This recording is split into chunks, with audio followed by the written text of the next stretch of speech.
right. Mute that.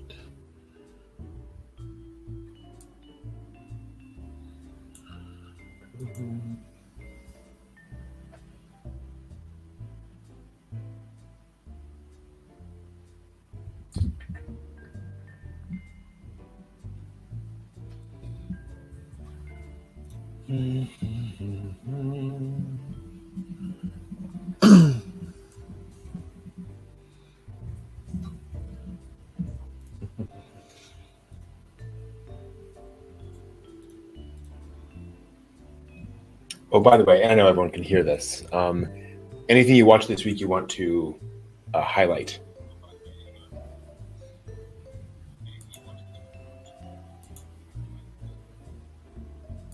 For some reason, I'm getting double. Yeah, I hear that.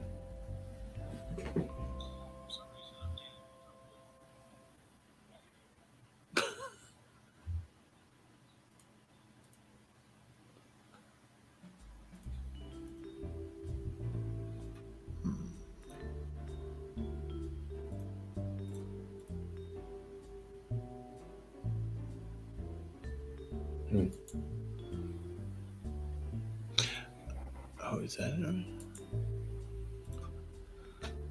Oh, I think I fixed it now. Okay. Okay, good. You know what it was? Somehow I clicked it play on the Discord, and it was this perfect. Yeah. Like, oh, what's going on? Yeah. I don't get it. I don't understand. All right. Let's bring it up so I can see Chatland. Technical difficulties. Well, it would not be a dig without technical. Exactly. May that be our only difficulty.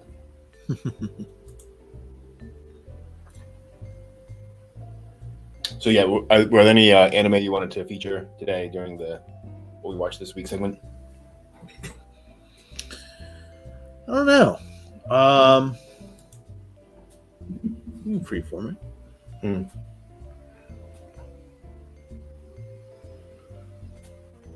Oh, that's a very good question, actually, John has.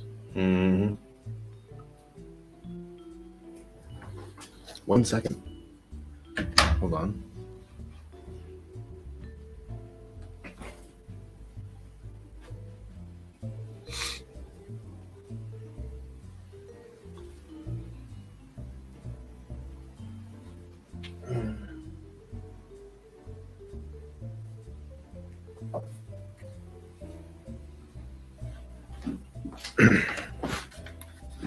There we go.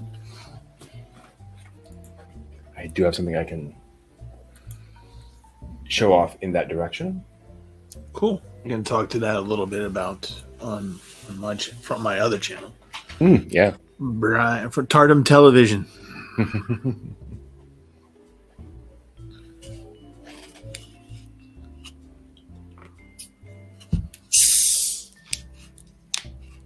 ASMR. Oh, I have a question for myself. What will all these Spy Family ripoffs look like? When are those coming? Oh shit! Yeah.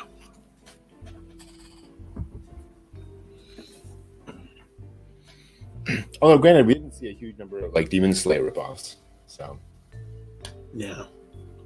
Who knows?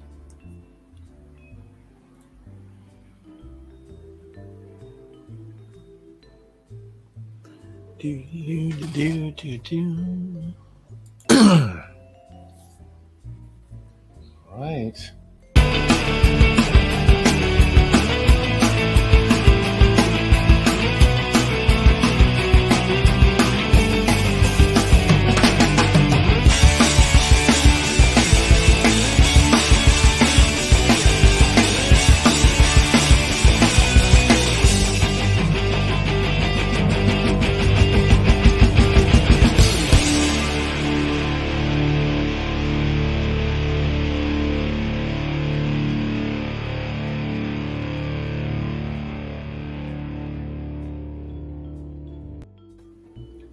Oops, I forgot to turn off all the things. Let's turn off all the things. I was like, oh no, what did I do wrong?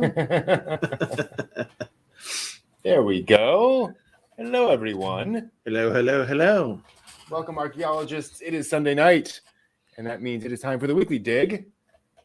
For anyone new to the stream, this is a live show where we dig into anime old and new. I am Brent. This is my fabulous co-host, Steve. Hello. John cannot be with us tonight, so we are taking a left turn at Albuquerque. And we're going to hold off on our analysis of Astro Boy and get back to that later on. And by the way, I'll get to that in a little bit. Actually,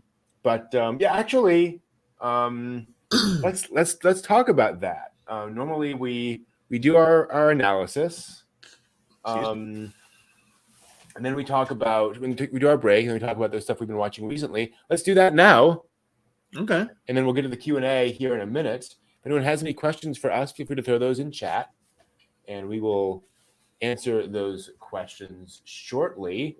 Steve, what you been watching this week? Well, I've been kind of backtracking, just kind of visiting some old favorites, like iCity. Oh wow! Favorites? It's not necessarily favorites, but it was 4 a.m. and I was just like, I need something to watch. So things like that. Catching up a little bit on Spy Family. Of course, we're Ann and I are working our way through Comey, and I started. So I'm only on episode 1, or I've just finished episode 1. And I forgot that it has a certain order that I need to watch it in. So I had to look it up. So I stopped myself. But again, it was like 3:30 in the morning. So the melancholy, can't speak. Melancholy of Harazuma's, whatever her name is. The dance. Yeah. So I watched the first episode of that, and the season 1. Episode 1, and just kind of just like, because again, if you watch anime but you haven't seen that one, you know what that is. It's kind of like Gundam. You don't need to see Gundam to know what that is. So because it's everywhere. That you probably know the dance before you know the anime. Okay, at this point. So when I watched it, I was really kind of surprised with her with long hair. Yeah. And so then going her just being him kind of going through the motions of life, just kind of just like, I'm just going to coast through life.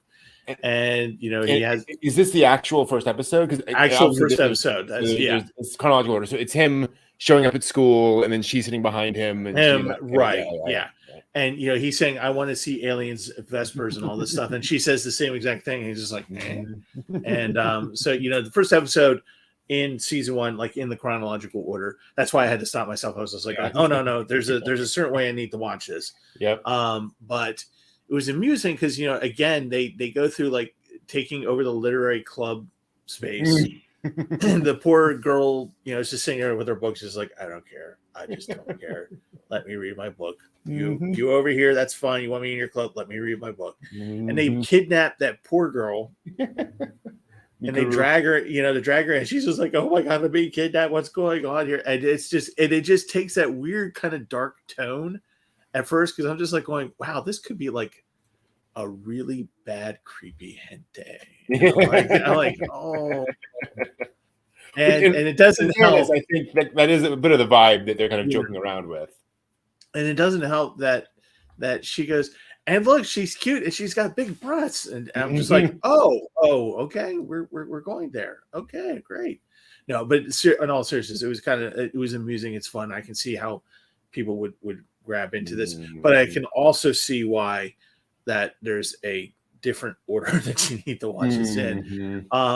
Not that I would know that going in, watching it, but it's like knowing that there's a specific order and just going, okay, yeah, this is probably something I need to watch correctly.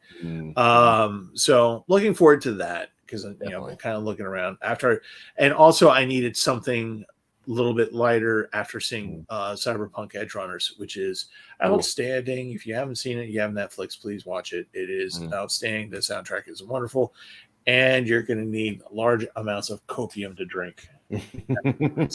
Oh boy. It's a sad one. But I did go to the local library. By the way, local libraries are wonderful if you want to check out a manga just to see. They don't usually have complete collections, but you get an idea if you'll like something or not. But I found something that I have not seen before. It's by Yoshiharu Suge. Okay. And it's called The Man Without Talent. So, so it's laid back Hitler. Yeah, right. And it's literally just a book about a guy who's just a guy just going through life and just kind of coasting through, and this is what it looks like. And by the way, he never loses the Hitler mustache. Okay. From what I can see. So on my channel, my other channel, I'll give a review on that. Cool. How about you, Brett? So I've been moving forward on some of the anime we'll be watching for for the weekly dig. So a couple episodes of Astro Boy, and then I moved into Gigantor. And I may recommend that we, I may be recommending that we somewhat modify our original plan. The original plan was to watch 5 episodes of Gigantor. I think that's way too many. I think 2 episodes are all you need, and you get Gigantor, and it's good, and you can move on. I got through 5 episodes of Gigantor, and I was just like, it's just the same thing, all the way through. There's not a lot of stuff there. But I got through it. Also watched the first episode, Mobile Suit Gundam: The Witch from Mercury. Ooh, the new Gundam series. So, it had this kind of interesting plot, Steve. So the main character is this girl who arrives at this academy, this sort of elite academy, and when she gets there, she gets there. She goes to a conservatory with a bunch of plants in it, where she sees another girl who has an abusive boyfriend. And then it turns out like all the things in this school are resolved through duels. And so she ends up challenging him to a duel because the other girl is actually like betrothed to the guy through dueling. Okay. It's Utena. It's Revolutionary Girl Utena, episode 1. I was like going, I've seen this before, I think. It's really remarkable. And I'm really enjoying it. I'm thoroughly enjoying it. There is the obvious kind of, and I mean, not getting to spoilers, there is the obvious kind of goofiness of duels, and the duels are in mobile suits. Right. On school grounds. So that's a little odd. Yeah. And like they make a deal of like a duel is happening, and then like a piece of a mobile suit flies off, and kids have to like scatter to not get crushed by it. So it's like, Can you imagine being the parent? I'm saying my school to my kid, this is elite school. Okay, we're filling out the forms. What does this mean that we're not liable in case crushed by robotic arm? What does that mean? Love to see the insurance rider on some of these places. No kidding. That said, G Gundam. Right. like and everything else about the universe is pretty realistic and grounded. So I think this is just like, okay, we're gonna have this very specific thing for this specific reason. Gotcha. Characters are fun. And I was having a conversation on the Discord about this, where it's like, it's clearly not trying to be the most original thing in the universe. Some of the characters are very much okay. I know that character. I know that character. I know that character. But I think they're combining it with some very interesting stuff in universe. There's obviously a lot of politics already that they're kind of hinting at. I think what it seems like they're doing is they're setting it up as a school anime to begin with. Right. Here are the kids in school. Here's the bully. Here's all the stuff. And so we kind of get these characters for a while. And I actually just realized there's a famous Gundam manga called École du Ciel, which I have back there because I love it so much. And it had kind of a similar premise. So I wonder if they're kind of going in that direction with this as well. Oh, but very much enjoying it. We'll see where it goes. It's just very weird seeing something where it's like, yeah, that's just Udna in Gundam. Okay, cool. Well, at least it's not Isekai Gundam. Oh god, that's a new genre. There we go. I'm sorry if someone actually heard that and decided to do that. I apologize to the world for that one. I may have written a young adult novel with that concept once. So those are the main things I can think of. I also just watching weird Halloween movies for the month. Yeah, it's that time of year. It's that time of year. If everybody in Chatland kind of looks at the back, you get to be on your shelves back there. Yeah, exactly. Awesome, and cool. And we've been enjoying things. All right, let's get to some of these questions. Yes. I'm going to scroll up here. So John in chat asks, is there the big book of anime recipes with shows like Yuru Camp, Delicious in Dungeon, Restaurant in Another World? Has anyone ever compiled a big book of recipes? I'm not aware of one. I would love that. There is the manga cookbook. Look at that. Which is basically, it's really just how to cook. Various recipes that show up in manga a lot. So there's, nikumaki. There's, what else do they have here?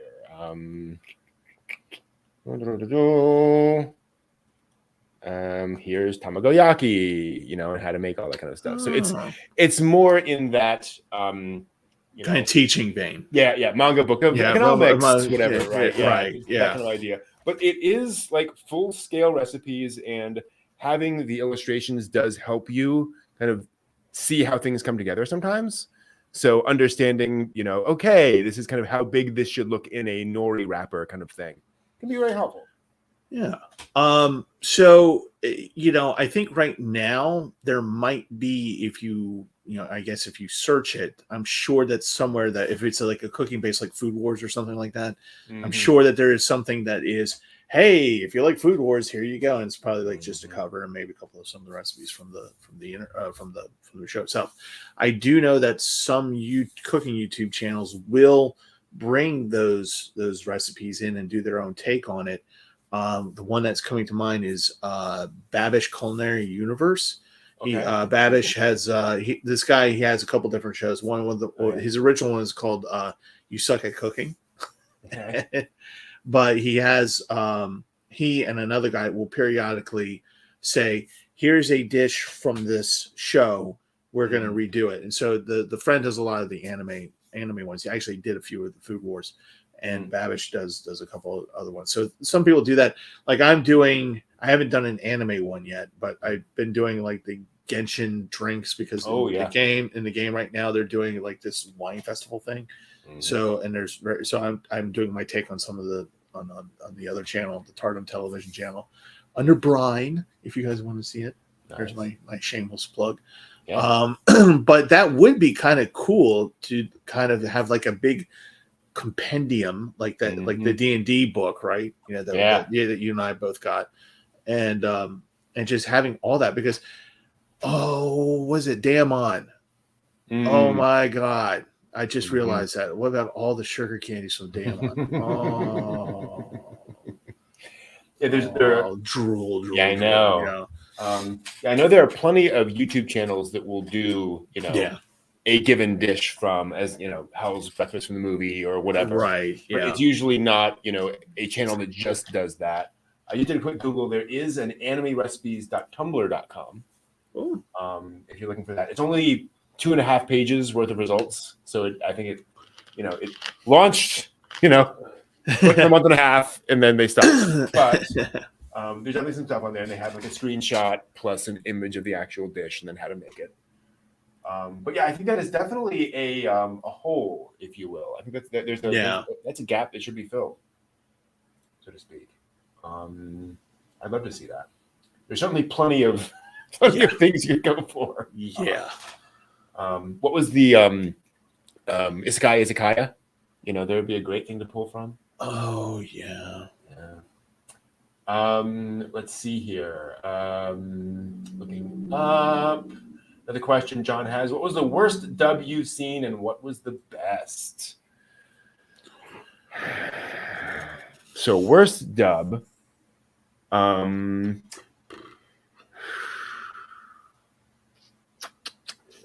there's worse in a couple of different ways. Right? The first Appleseed dub.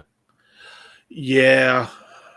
With the constant F-bombs to the point every other word. Literally, I think that version is actually on Retro Crush right now. Oh, nice. Yeah. You know, it's literally like, you know, that effing dog, effing crossing the effing street. It's like, come on.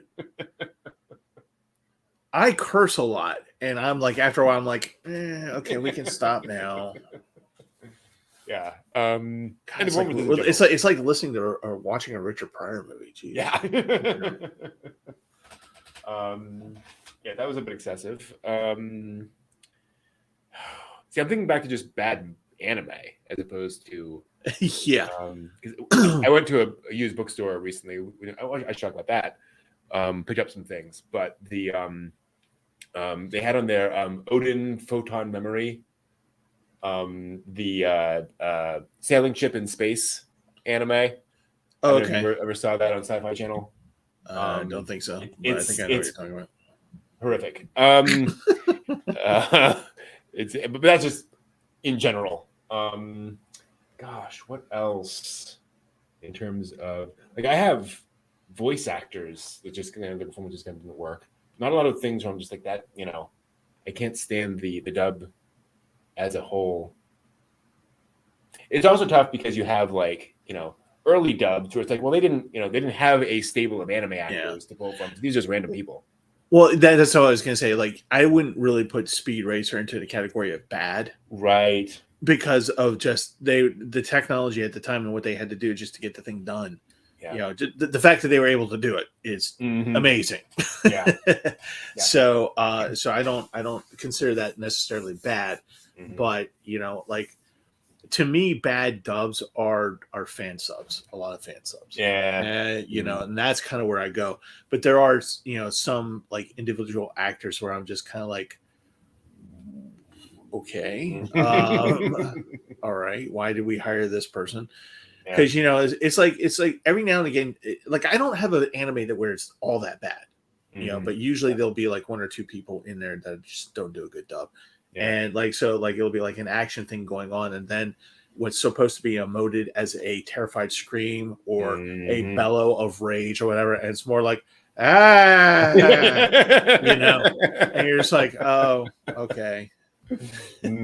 Actually, Dan in chat is bringing up a great point that back in the day, a lot of anime seemed to have really wordy, stilted dialogue, and I think a lot of times there was no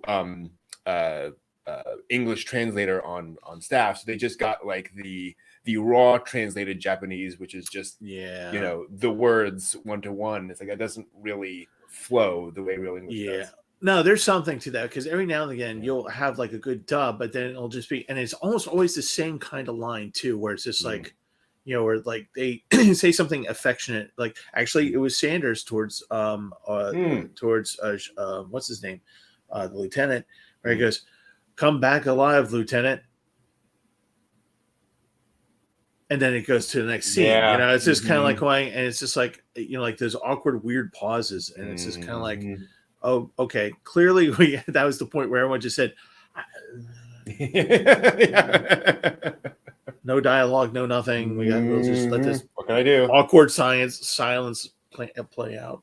I would actually put Gigantor up there because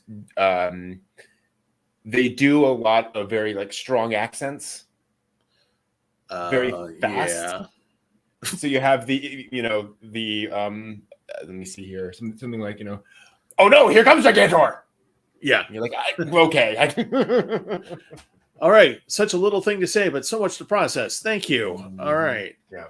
It doesn't help when he's doing an outrageous Russian accent or whatever. It's like, all right, chill. I would have to say some of my more favorite dubs probably has been Tenchi. Oh yeah, Tenchi Muyo, the OVA. I tend to like. I tend to think that works pretty well. What else? I cannot watch the Japanese dub of Tenchi. It's hard. It just those are not the voices for those characters. That's just wired into my brain. Yeah. That's what Tenchi sounds like. Yeah. Well, I mean, that's kind of how I watch Gravitation. Oh, yeah, we think because the guy who does Tenchi's voice, the English voice actor, does the English or not Yuki, but the other character. I was like, oh, he's in it too. It's about music. I like it. Oh, wait, okay, this is something I was not expecting. This, okay, well, okay, whatever. But yeah, Tenchi Muyo. I enjoyed. Oh gosh, what was it? It was. Fujiko. The Fujiko spinoff from Lupin. Oh yeah, that came out 2016, 2017, something like that. Yeah. That was visually interesting, but also they did a really nice job on that. And I'm going to refer to, more to your point. I tried watching it, Cyber Punk Edge Runners with the English, and I couldn't do it. Interesting. I watched it in the original Japanese, and I just couldn't do it in the English. It just didn't have the same. Yeah. I have a weird one. Princess Mononoke. Okay. There's something about the way they dub that just really works for my ears. The subtleties of their performance. I know we talked about that some during our review of it, but just the specific choices of performance in terms of like how San has this kind of edge to her voice. Ashitaka's kind of very quiet, mellow tone, I think just really, really fits those characters very well. And in the way that a lot of anime voices, like, they work, but there's that, that's that graveliness to that character or whatever. Right. Adds that extra bit to it. And of course, as we all know, anything that the voice actor in the Genshin Impact of Zhang Li does will just be fine. What's amazing is I watched a video where they played Zhang Li in like English, Japanese, Chinese, Korean. I was like, yep, they're all amazing. Yeah. All in their own way. Like you nailed that thing. What's funny is we'll get it. I mean, we have to talk about Genshin every week, apparently. You know who does Zhang Li in Chinese? The voice director. Really? Yeah, apparently, like, he has this like dulcet toned voice, and when they were doing it, they're like, no, you just have to do Zhang Li. Like, that is just you. He's like, okay, wow. And that is what that is who he voices. Wow. Like, good job. Let's see here. Scrolling back. The old Robotech dub. I remember that very, very well. It has moments. And that's another good example of where it's kind of a back in the day dub. Also, right, yeah. Very fast produced dub. Yeah. They're just get it done. Yeah, they got a mode. Yeah, for best dubs, it's hard to top Bebop. Yeah. Yeah. Mm-hmm. Steve Bloom. Yep. Mm-hmm. I mean, you can't mimic that voice. I was like, I was at Otakon. God, I forget what year it was. Back at the BCC, and I was walking around. I was talking on my cell to a family member, and as I'm walking around, I kind of like found a private corner or whatever. And this young lady was just like following me around, and she's just, as I'm talking, I'm like going, yeah, and I'm like, please stop following me, and then finally she comes up to me, and she just, asks the question, and she's looking at my badge, and she sees that my name is Steve, And she goes, "Oh, I was just listening to you, and I was wondering if where you got that bag. It was the regular bag you got at Otakon." And I was just like, kind of confused at this whole conversation. Yeah. And she goes, "Oh, I really like what you did in Cowboy Bebop." And she walks away, and I'm like, "Did she think I was Steve Blum?" I was just like, there's nothing here that sounds like Steve Blum. Nothing. I mean, I'm flattered, certainly, but no. Mm-hmm. Yeah. No. Yeah. There's just no comparison. Actually, Dan brings up a good point about dubs. The Gundam Wing dub is a meme in its own. Gundam Wing does have the single worst performance I've ever heard in anime. And that would be General Septum. And if you're curious, and it's Septum as in the party anatomy, Google Gundam Wing General Septum. Go to YouTube and listen to it, because every time I hear it, it's worse than I remember. It's just amazingly bad. Minor villain. I think they literally just got a janitor in to do his lines. Oh man, that is some gloriously bad done. I'll try to give everyone a taste. The main line I remember him doing is, "What?" Oh my God. But yeah, there's that. So here's a question for you: what is your least favorite Studio Ghibli movie?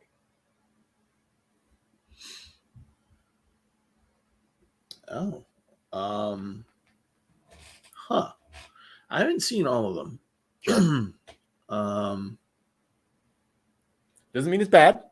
Just the one that doesn't doesn't grab me. Yeah. Mm-hmm. Believe it or not, it's Totoro. Really? Mm-hmm. And again, that's not saying much that I disliked it. That was just of the impact that the other Ghibli movies have. Mm-hmm. That was not as impactful as some of the others. Mm-hmm.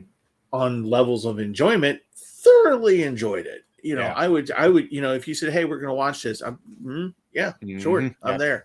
But, but yeah, I've not come across a Ghibli movie where I was just like, whatever. Yeah, mine is definitely Ocean Waves. I Can Hear the Sea, which is a romance story with a guy who basically falls in love with the trying to think of words that I can say on YouTube.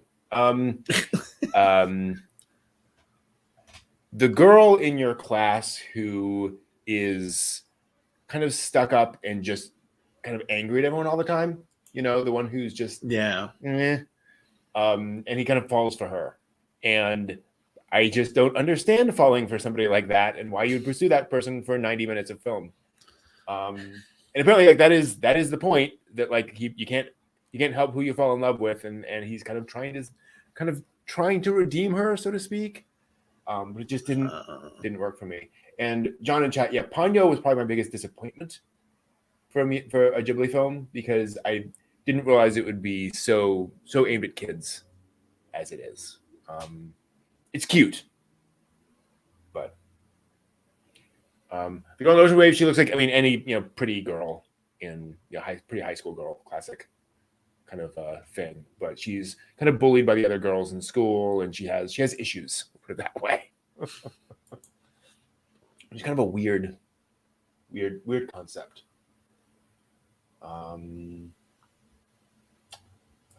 People have their thing. Well, that's the thing, John. She's not even tsundere.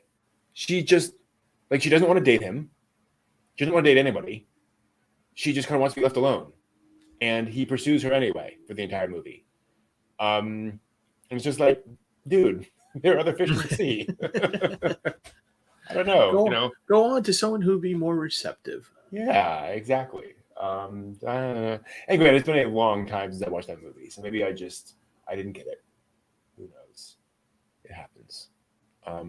So there's another one. What are some popular anime that you tried and you bounced off of? Attack on Titan. Yeah, same here. Yep. It never grabbed me. I mean, the premise is interesting. I mean, it has an interesting hook to it. But then you sit down and you watch it, and it just never. Yeah, here it is. Grabs you and just the thing, and a lot happens in the first couple of episodes, and you get a lot of world building, you get an idea of what's going on. Yeah. But even then, after a while, it's just like, oh, okay, yeah. So that it definitely hits you over the head with the 2x4 with its themes. Yeah, it does. And another one that never got traction for me, and I tried, and I didn't even get through the first episode, was Demon Slayer. Oh, I still haven't seen the movie. Again, it wasn't something that and much like Attack on Titan, it wasn't, oh my God, this sucks and I hate it. It's just it just didn't grab me. It just didn't pull me in. Oddly enough, like Kino's Journey. Yeah. Where it's just like it's such a simplistic thing, but then you just watch, like the intro music is like its own little video. You're just like I want to watch this. This is I have no idea what this is, but this visual is so appealing. The music is so nice that I just yes, please, thank you. Yep. But I actually have a whole list of anime that I'm just like. I have to admit, most isekai these days, sure. I just can't. And you have to be a special kind of something if you're a sports anime to hook me in. There's one coming up this season. Yeah. We should play like sports stroke bingo with that one when we watch it.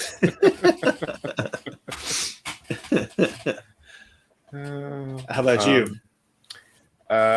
Actually, John in chat brings up Promised Neverland. That's one of the big ones for me, where I'm like, this should be right up my alley, but it just didn't really grab me. And granted, I don't like children in horrific mortal danger, and that's definitely what that show is. But like, it's not like ever present. It's just, oh, there's a bad thing that might happen to. It's going to happen to us. How do we resolve it? But it just didn't. I don't know. That one didn't really go for me.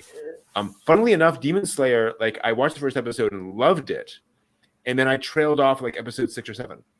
Like it just didn't keep me for some reason. Right. Yeah. Let me think. I mean, there are tons. There's far more anime I've watched episode 1 of than right. Yeah. What are some big ones? I mean, obviously the shonen, the sports. Those really didn't push me too hard. Let me think. What's like a really big one that I bounced off of? I don't know. Here's an odd one.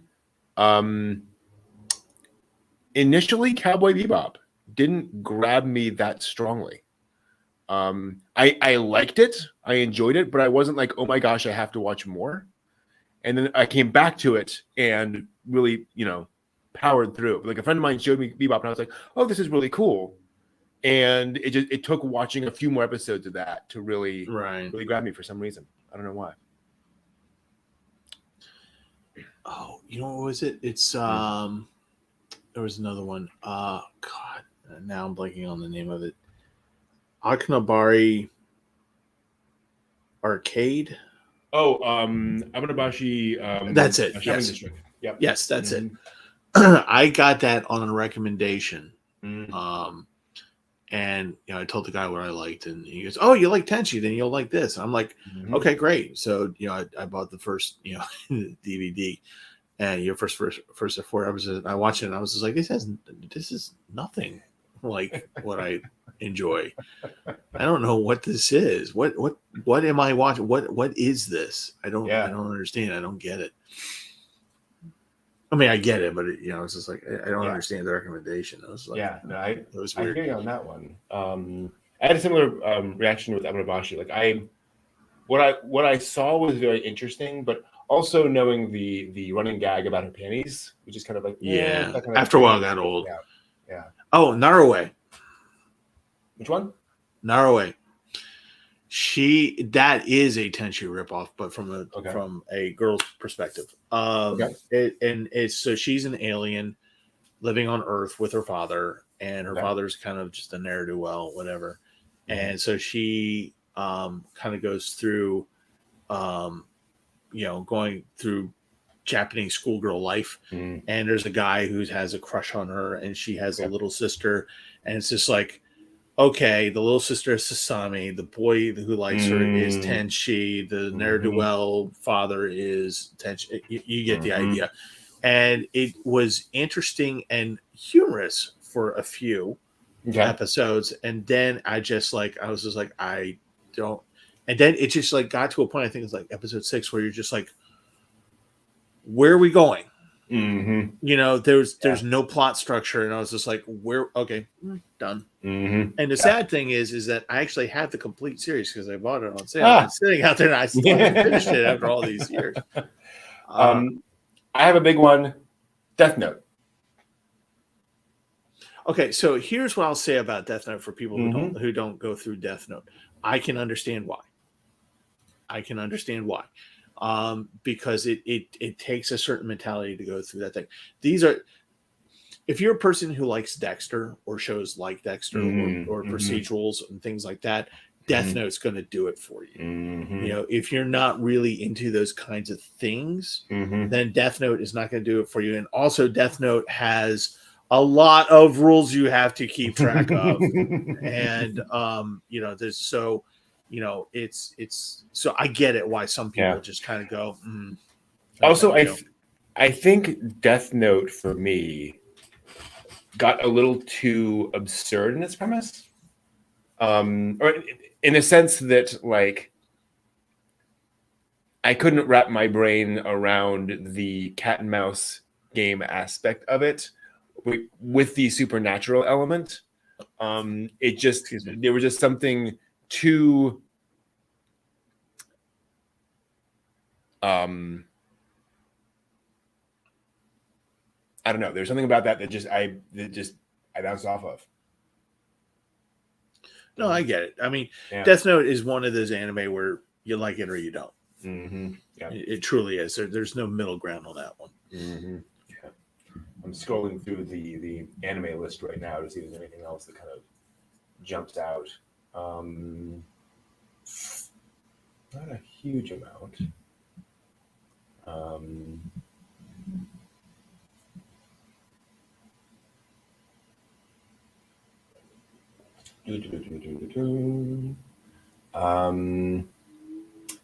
has a good question in chat. Was there an anime you stopped watching but then picked up the manga and kept up with it? So anything where the manga grabbed you more than the anime did? Ranma 1/2. Oh, cool. Yep. Ranma, the anime is fine. It's okay. It does the manga well. But the whole premise of it and the way that it works in the manga works better as a manga than it does as an anime. Okay. And it's because it's a gender bender. So Ranma turns into a girl, gets water, whatever, blah blah. And the way they have to do it in anime at the time that they were making anime, again, this is like late 80s, early 90s. So they had to make the character design stand out, not outlandish, but it has to stand out. And it has to, and just hearing the voices is jarring, both in the Japanese and the English. And it's just, like I say, it's fine. People watch it. Like I enjoy it. Like if you were to play in front of me, I'd sit back and it'd be fine. But in terms of wanting to watch the whole story, see how it pans out, his relationship with Akane and all that stuff, and how the harem works out, and that kind of thing, the manga is much, much, much, much better. I don't think I've seen any of the anime of the Maison Ikoku. I did see a couple live action episodes. Okay. And again, this is one of those things where it's just kind of like, I read the manga first, which I adore Maison Ikoku, speaking, and I just adore it. And then you watch the live action of it, and it's just kind of almost clownish. and didn't really do the manga very a good service. But Ranma is definitely one where I read I watched the anime. And I was just like, okay, this is interesting. And I happened to pick up a manga and Otakon. Actually, it was one of those, like 5 for $1 kind of thing. And I just kind of opened it up and got the first book. I was like, oh, well, this is very interesting. This is funny. This presents a lot better. And conversely, to flip the coin, I watched Inuyasha. I'm picking all the same artists. So conversely, I watched Inuyasha, of course, on Toonami, and I was like, okay, well, I'll read the manga because I really enjoyed Inuyasha. I picked up the manga. I cannot get through that. It's like I just don't like it. And that's really weird because that's where it came from. Yeah.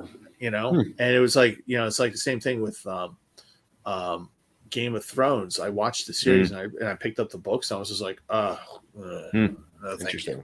Yeah. How about you? So the obvious answer is Rurouni Kenshin. Okay, because of the legendary. I didn't even think about it. Of course, yes. Yeah. Of course. And so you jump to the manga. Also, I would say Blame.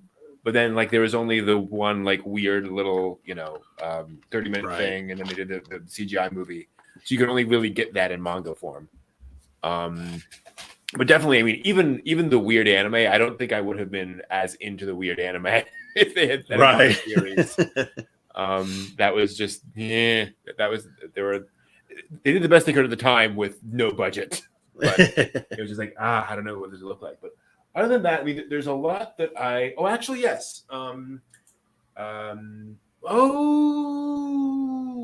No, that's not quite true. I was going to say The Disappearance of Nagato Yuki-chan. This is a spin-off of Haruhi Suzumiya, where basically it is a non-supernatural version of Haruhi Suzumiya. So all the characters are kind of normal versions of themselves. Yuki is just a quiet, high school girl, and she's not as supremely introverted. And it's sort of a rom-com with her and all the various characters. Stuff happens, I will say. But I read the manga of that, and then the anime came out, and I watched the first episode of the anime, and I was like, nope, go back to the manga. Don't need the anime. Just anime was fine, but just didn't really do anything. Right. But I started with the manga there, so that was different. Another one just came to mind. Azumanga Daioh. Ooh, yeah. The manga is really, really presents well. And again, nothing wrong with the anime per se. It's just that the anime will have more of an impact on you. And it's more, just, I don't know what it is. It's just more of an impact on that. Yeah. I'll also say the thing about the manga, about Azumanga Daioh, is that I can get through the manga way faster than I can the anime. Yeah. Kind of like, here you go, boom, done. Yeah, great. yeah. I don't think of anything else, but yeah, there's Azumanga Daioh over there on my shelf. Is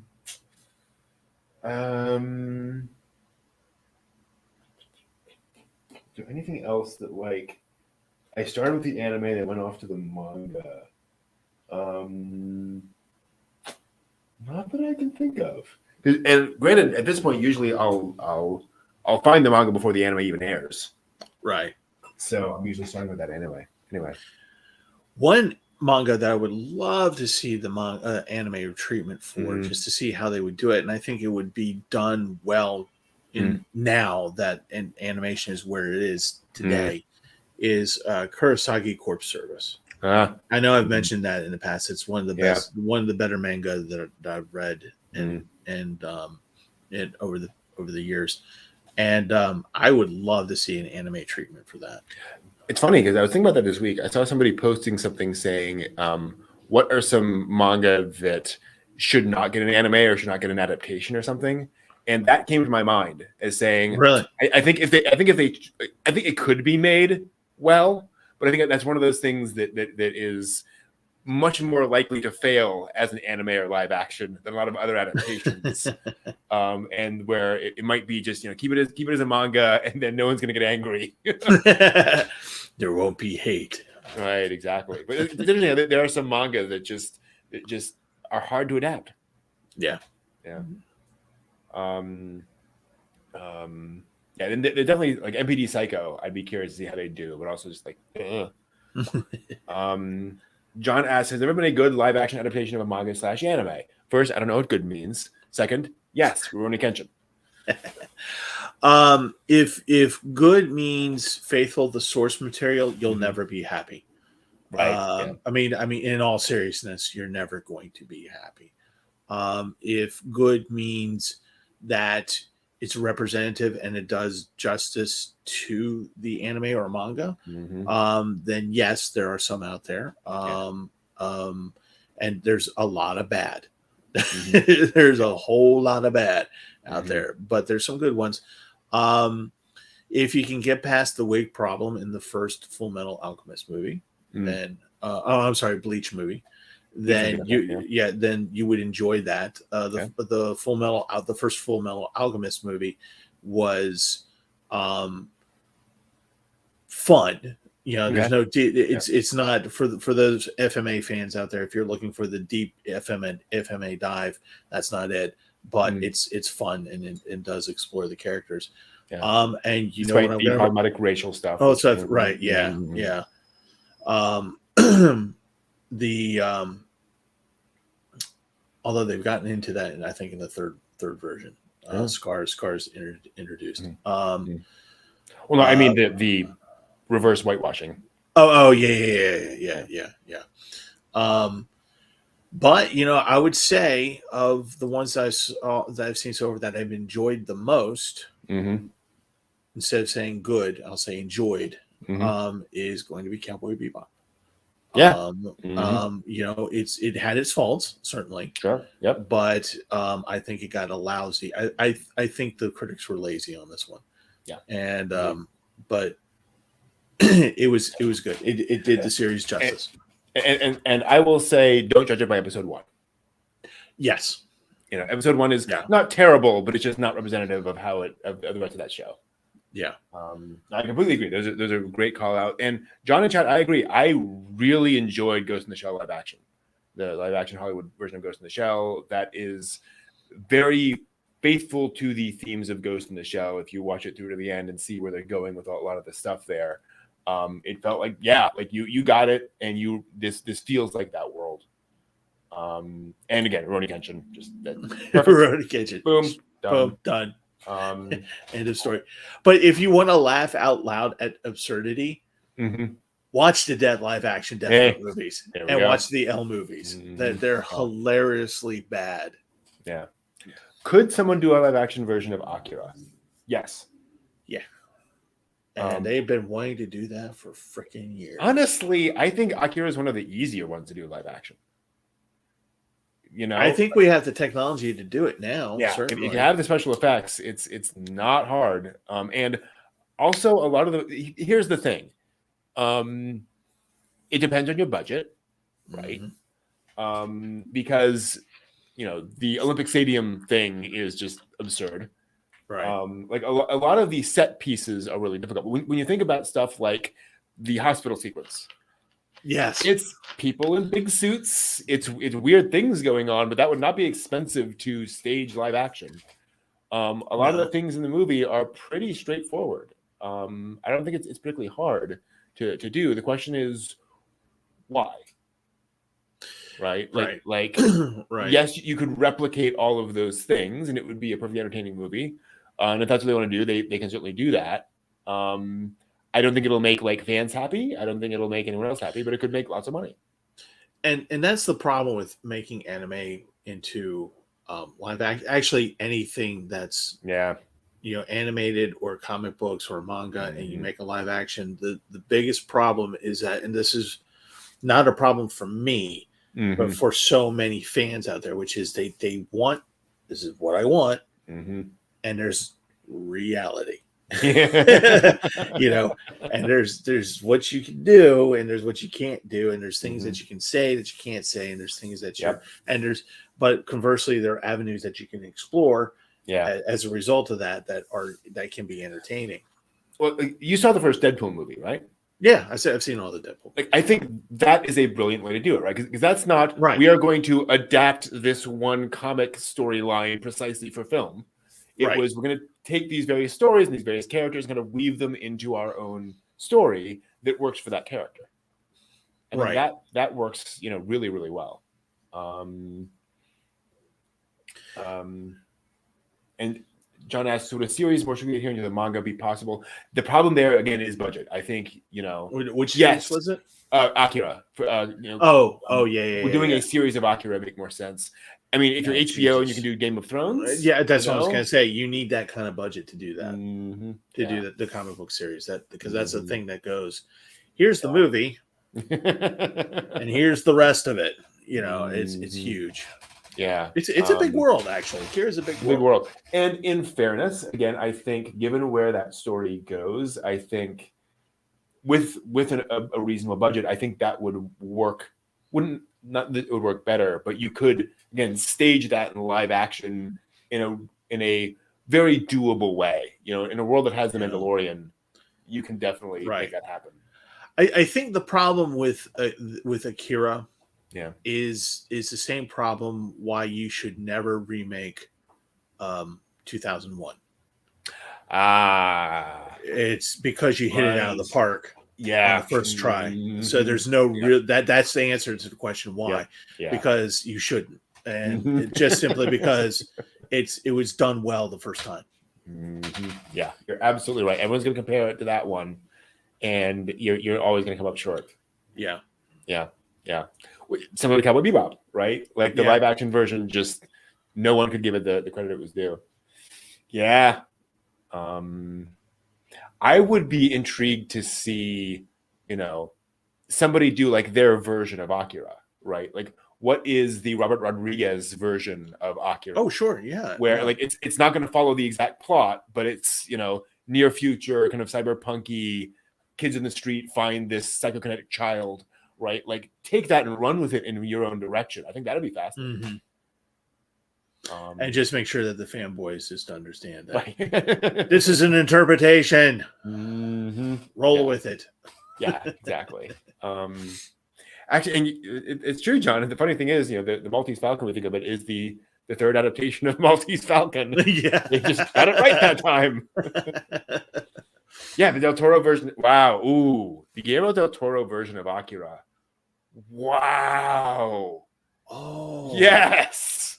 God. Oh, I want to see that now. I don't know if would need to be hyper sober or hyper drunk to see that. Jeez. Oh my goodness. Whoa, mind blown. That's really cool. Okay, so here we go. What is your kind of dream team up of director for live action adaptation of a manga or an anime? Oh, good Lord.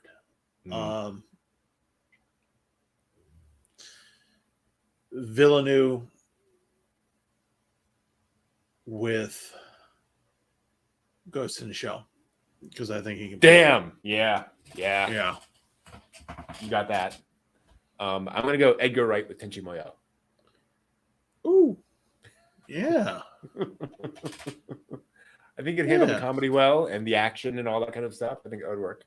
Yeah. Tarantino and Black Lagoon. Yeah, that's a good call out. That would work. Tarantino, I think. I mean, obviously he's an anime fan to begin with. And so I think he could definitely get the aesthetic. I'm trying to think of what would be a really interesting Tarantino Spy Family. Oof. Okay, so I'm going to throw this. That's a hard one. No, but what I was going to say was Tarantino, Way of the House Husband, or the Yakuza one that we just watched recently. Where he takes care of the little girl. Yep. I totally agree there.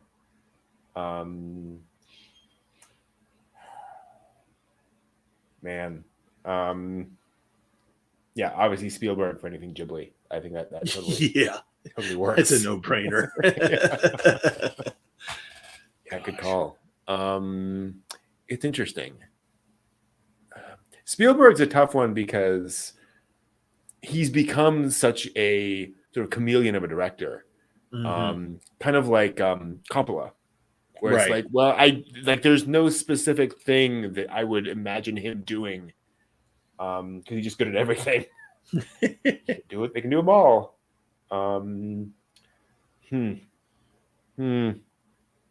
Yeah.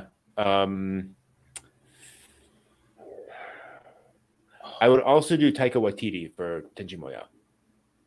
Yeah. Mm-hmm. Actually, you know who I do Taika Waititi for? Even though I haven't finished it yet, Odd Taxi. Oh, yeah. You're absolutely right. Yep. That would do it. Ooh, who would Brad Bird be good for? What does he do again? What did he do? Incredibles, Iron Giant. Oh, okay. Iron Giant. Oh my god. Yeah, I know. Anna's never seen it. She's never seen it. She goes, she wants to watch it, and I do want to watch it with her, but I just don't. It's like I'm just like she'll bring it up every night. Do you want to watch Iron Giant tonight? I'm like, well, I don't feel like man crying tonight. Thank you. Just that scene, Superman. Oh, oh yeah. Oh god. That is one of the great movies of the 90s. Yeah. Who would Brad Bird be good for? I mean, obviously, actually, Spy Family. You know, I think that would work. Yeah. Not saying Lupin the Third and Guy Ritchie. Actually, Lupin the Third and Guy Ritchie. Wright. Okay. Yeah. Yeah. I put Edgar Wright on Lupin the Third. Like he would nail that. I mean, let's be honest. You know, the Hot Fudge trilogy is very Lupin to begin with. Practically there. Oh, let me think. Yeah, no, that's a fun one. Yeah. What is Brad Bird doing these days? I wonder what his next project is. I'm trying to think what Kubrick could do. Wow. Yuri Deco? Yes, oh God. Yeah. It's interesting because Kubrick is, you got to think, that the precision. Yeah. Of Kubrick. I mean, I think Ghibli, but there's nothing that really fits his oeuvre. No. No. You know what it is? You know what he would have had to have done? Him. No, it would have to be Kubrick. Evangelion. Yes. Yeah. You're absolutely, you nailed it. That is the answer. That is exactly the answer. Because I think he's the only one who could. Yeah, I completely agree. I could also see him with Satoshi Kon's work. Actually, I was thinking Peckinpah. Yeah. Yep. But no, I think you're right. I think you probably do better. Damn, Kubrick and Evangelion. That is just so good. And that is, and actually, it's an interesting point about Evangelion. Like, that's the problem with Evangelion is, you cannot do Evangelion without 150% effort. Yeah, you can't do that half-assed. Oh, just so many things are interweaved in that, and people expect so many different things to be layered onto that. It's just impossible. Interesting. I'm scrolling back through the anime list now. I would watch it. I would definitely watch Kubrick doing Princess Tutu. But man, or Kubrick and RBG Real Estate. One of the two. That would work. Oh dear. Who for Berserk? Ooh. Oh, Sam wow. Raimi. Yeah. No. Yeah, he would do it. He's the thing about Sam Raimi is that he's got the good balance between story and gore. He knows. He's kind of Couple rungs under Del Toro, but still, I think no, that sounds right. Yeah. Tarantino's not a bad call either, John, for Berserk. Yeah, like he could definitely do Berserk. Actually, Robert Rodriguez. He'd also be a good call, I think, for Berserk, because he gets the horror. Ooh, I just answered my question. For Blood the Last Vampire. Oh, that would be Sam Raimi. Yeah, that would be Sam Raimi. Yeah, that would be Sam Raimi. Yeah. I would really like to see that movie. I just sat there and thought about it for a second. I'm like, that's a really doable movie. And you're absolutely right. Now that I think about it, that is 2 steps away from live action. Really. Yeah. Especially these days. The special effects are just, here you go. Now, who do you think should do? And I don't have an answer for this. Who do you think should do Angel Egg? Kubrick, you think? Yeah. Lord above. Actually, Kubrick. It would have to be Kubrick. Yes. How about something like Wolf's Rain? Not that I've seen much of it.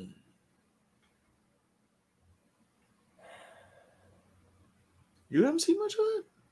Episode 1. Really? Yeah, I loved what I saw, and it just. You didn't see the rest. I thought you saw. I thought you seen the whole thing. You haven't? Nope. I own it. I believe. Oh, we're gonna have to sit you down. Watch this movie. Oh, wow. Because it only gets better. Ooh. Dan asked the question: What does David Lynch adapt? Oh Christ. I mean, obviously Satoshi Kon's films. Right? Yeah, that's hands down, like right Perfect there. Blue. Perfect Blue. Yeah, hands down. That's a Lynch film. Yeah, that is David Lynch. I would love. Okay, so go ahead. Dead Leaves. Yes, Dead Leaves. I want to see him take just like he took on Dune.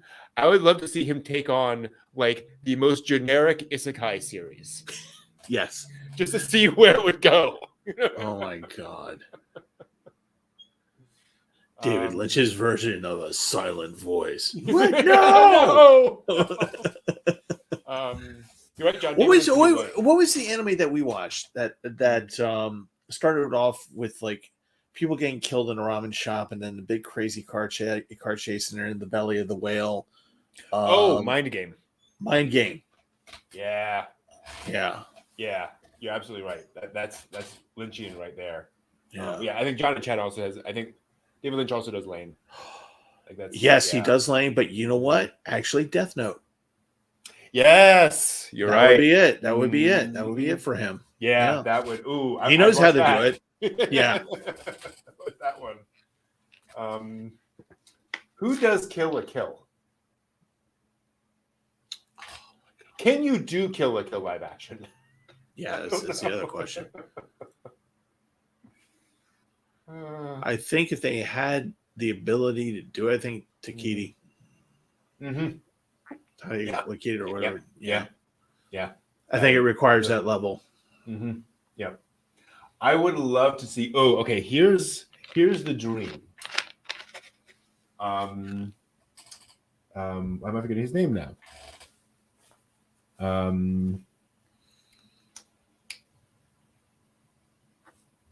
Hold on.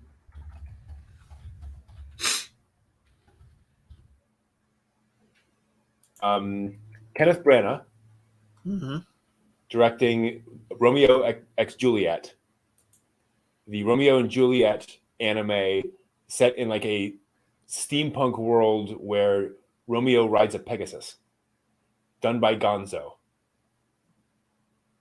Yeah, that was a thing. Good Lord. And the dub is full of Shakespeare references. It's all woven in with all right. I'm like, yes, do that. Good Lord. Yeah.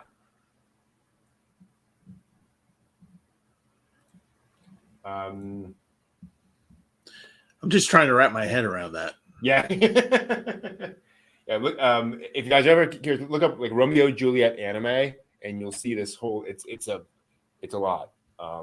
It's a thing. It's really cool, and like it's definitely a like they went their own direction, obviously with the story. Like it's a much more big complex thing, but it's a really fun, anime adaptation of Shakespeare. Weirdly.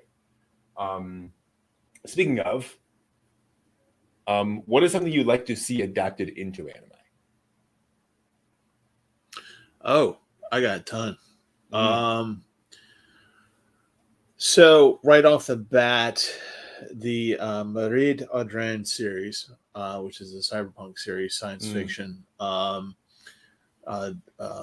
written by George Alec Effinger. He passed away.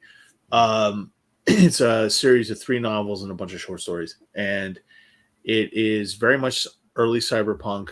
It's set in the, they don't tell you exactly where in the Middle East, but my guess is Cairo. The main character is Madrid Oren, and it's his journey from going from a person who's not, doesn't have any implants or anything like that to becoming one of the most powerful men in the city. And in the city, there's no name for it. It's just the city.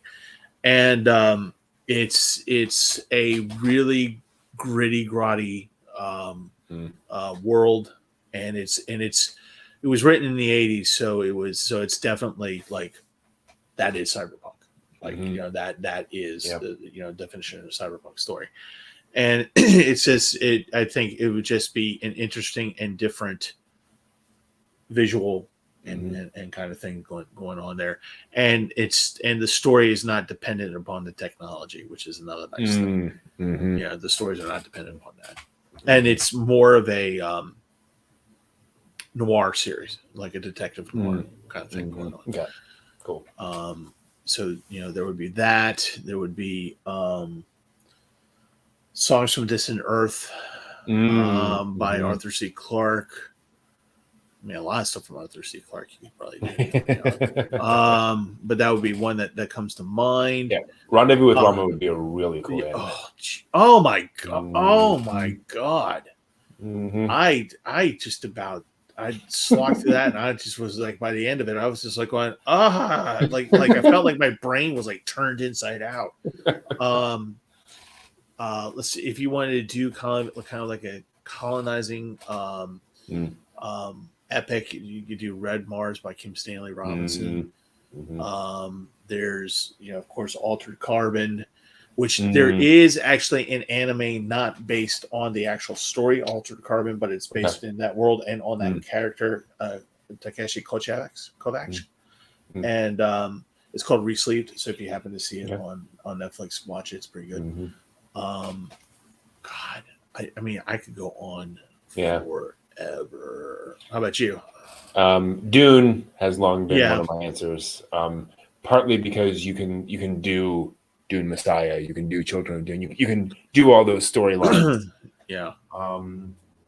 And you don't have to worry about it trying to look real, trying to look whatever. right. Be whatever. Giant sandworms. Great, you got it. I want to see Lensman done properly as an anime series. That is one of my. It was done, but it was done, but in capital letters underlined, bolded, glittered, the whole line. But and granted, I have not seen it. I don't know I don't know how to find the original Lensman TV series, because that movie was a cut down version of a TV series. Yeah. So maybe that worked better, but I would love to see a modern, stylized, big budget version of Lensman. That would be amazing. Let me see here. What else? Here's a weird one: Lawrence of Arabia. Don't try to mimic the movie, but retell the story of Lawrence of Arabia in anime. Mecca. Yeah, I can see that. Do sort of a kind of Monte Cristo thing, kind of thing, where it's a retelling, but it's obviously the same story. I like that. Well, speaking of Shakespeare, you could do you could do the Scottish play Macbeth. Mm-hmm. That would be an interesting one. Yeah. I'm sure they do a very sensitive version of Othello. That'd be great.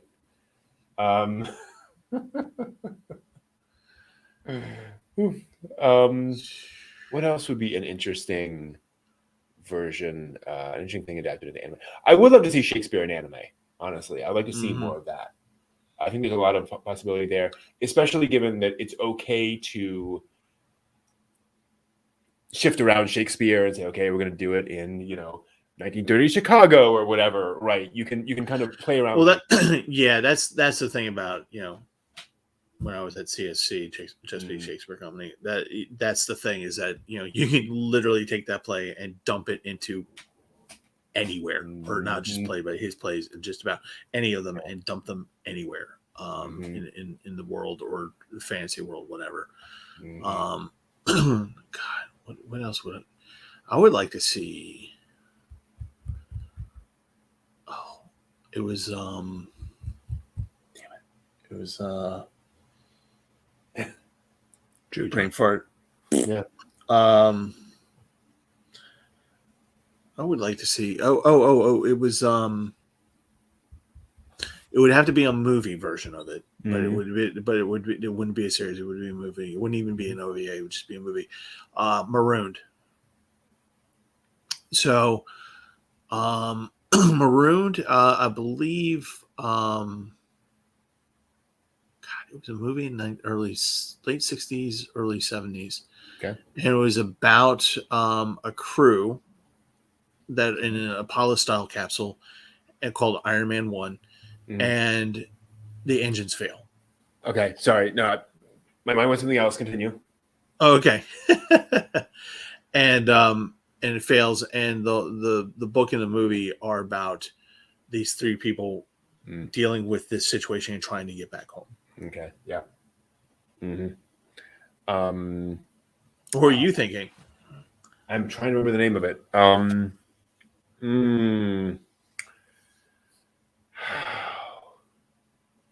Way Station? No. Close. What's it about?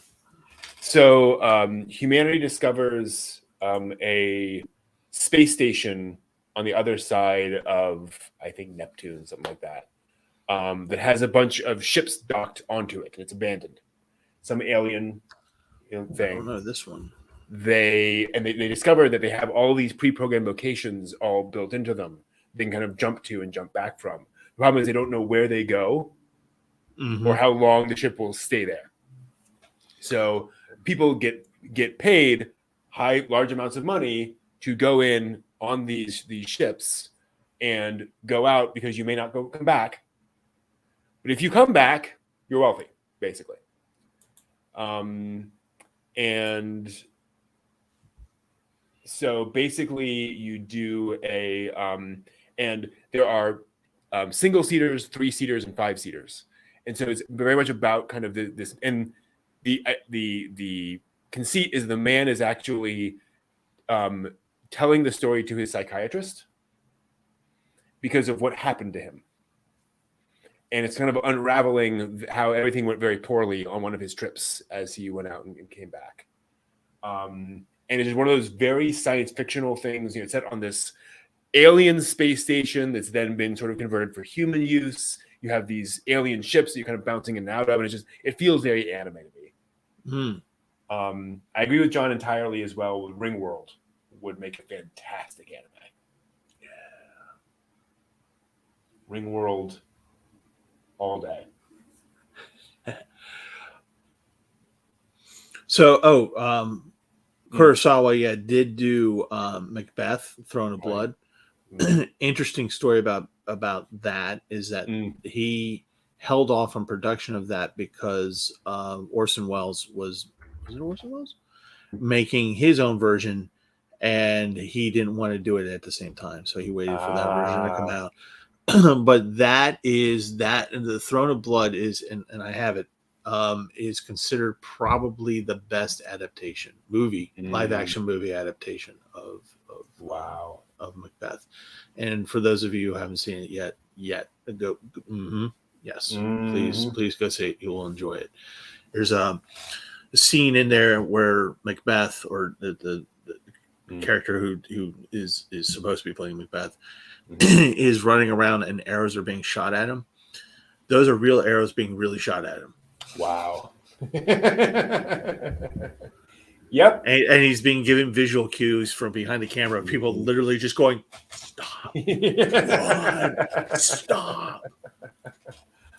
Wow. I'm scrolling through lists of classic sci-fi novels to see if I can figure out what this is. This is not a great list because it has the various alien books on it. Like, all right. Yeah, I think I see where you're going with it there, but not really. Yeah.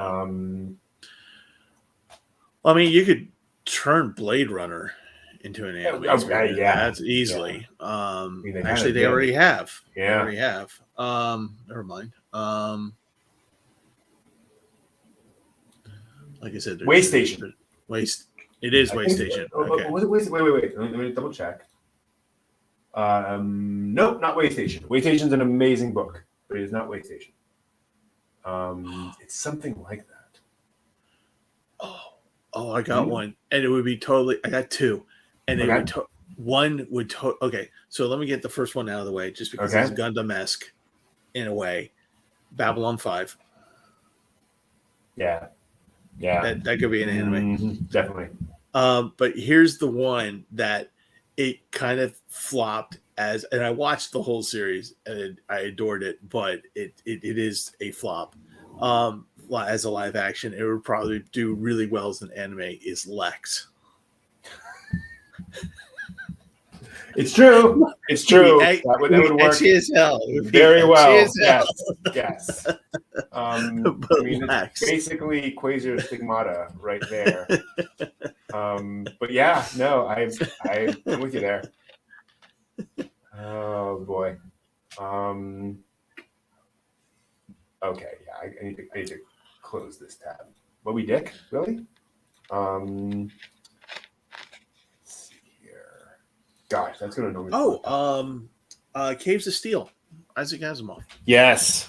Mm-hmm. See, I was thinking Foundation, but I was like, I think I would not adapt Foundation because that's too big. But I agree. Like Caves of Steel, like do those things that works great. Yeah. Gosh, that's annoying. See, one of my favorites. I think you could do it. Canticle for Leibowitz. Was it? A Canticle for Leibowitz. Oh, it's post-apocalyptic, and basically there are monks that are keeping technology alive in much the same way. Oh, that's right. Yeah. Okay. And it's told over the course of many generations as a kind of living and dying and trying to keep everything going while stuff's going on. That reminds me. That was kind of cool. Logan's Run. Excerpting certain things out of yes. But speaking, but in that vein, Planet of the Apes. Yeah. Mm-hmm. Definitely. And let me say, I think Logan's Run, you do the same thing you did with the movie, where it's like this is our version of Logan's Run. Right. Yeah. You would have to. Yeah. Kind of like Clockwork Orange, which Clockwork Orange would make an amazing anime. But gosh, no, I'm not going to find this anywhere. I would also not at all mind a modern anime adaptation of Starship Troopers. That would work. I would. But what's funny is I would actually go right off the book and not the movie. Mm-hmm. Yeah. Oh yeah. Yeah.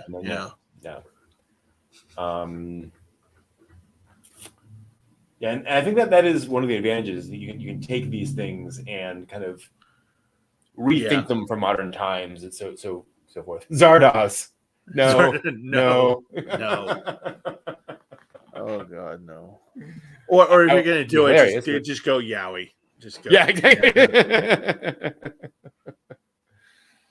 Dang. Oh my God.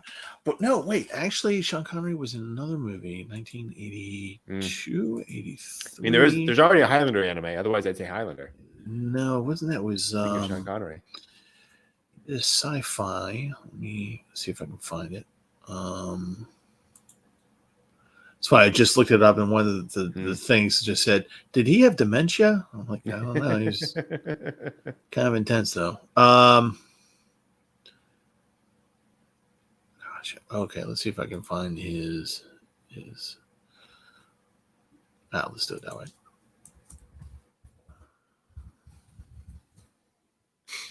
Outland. I remember that one. Okay, so it's in the moons of Jupiter or Saturn. I forget which one. And yes. Yes. Oh yes. Yeah. Absolutely. Making a nice tense, Yeah. Actually, kind of Satoshi Kon-esque kind of a thing, I think. Yeah. Very, mysterious what's going on. Yeah. That would work real nicely. Okay, I got to stop scrolling through lists of classic science fiction novels. I will spend all night doing that. James Bond, Dirty Pair style. Yeah, I can definitely see. Yeah, James Bond is very anime, actually. Yeah, Dan, you're absolutely right. The Forever War.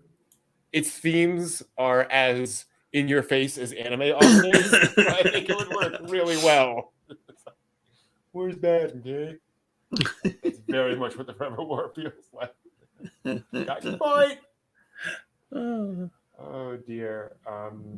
Well, and anime has long been kind of the refuge of science fiction, where it's like so much stuff that never got adapted. It's like anime could totally take that and run with it. So I feel like there's a lot of possibility there. Red Dwarf. Ooh, that's a tough one. Yeah. Can you capture that humor again? Yeah, that's a tough one. Hard. Yeah. Mm-hmm. It would certainly look better. Yes. I love Red Dwarf's visual style, but they were clearly working on a BBC budget.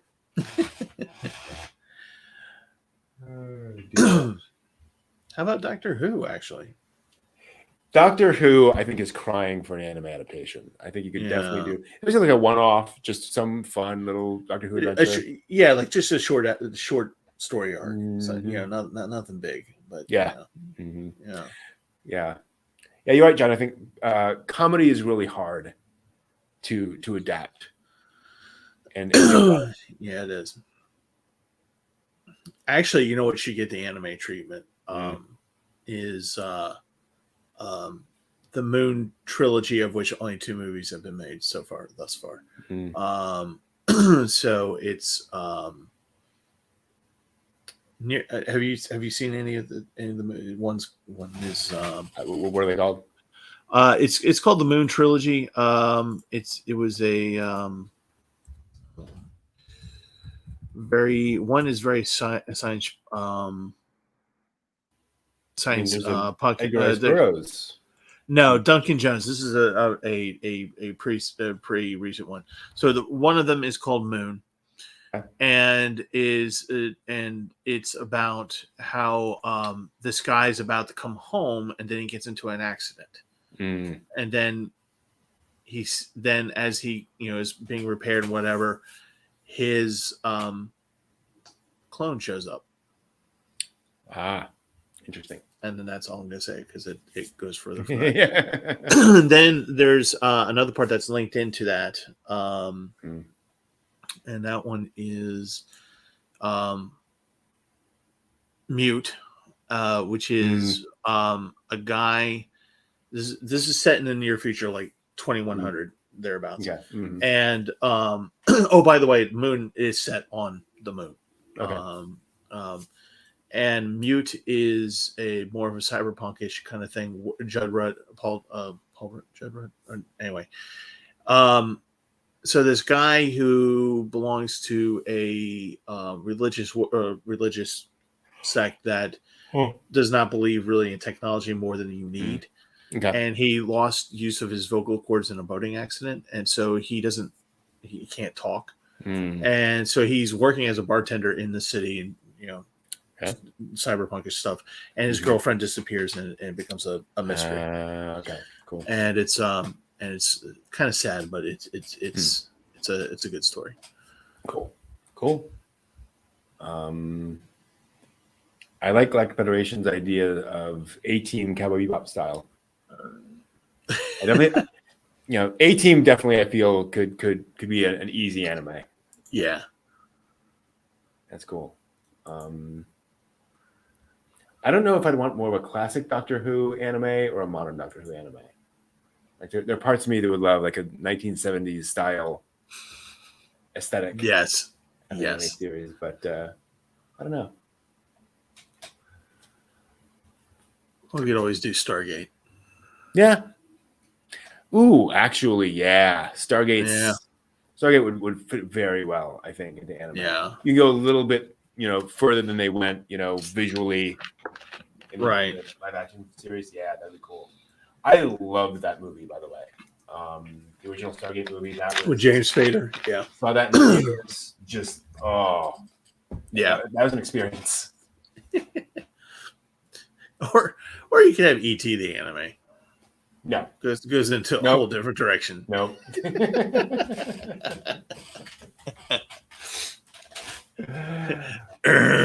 No. All right. Well, let's go ahead and take a quick break. We'll come back with some anime news, and we will see you all in a little bit. And let's go with we'll go with this one. Ooh, the wind chime.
And we are back.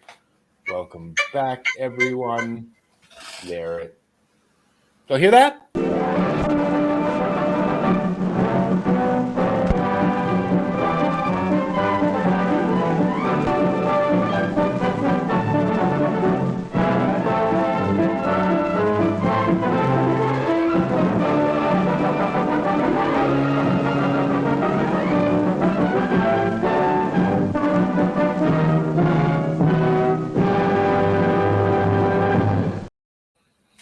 Dun.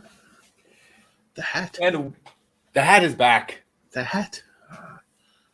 And welcome, everyone, to the latest anime news for the week ending October 9th, 2022.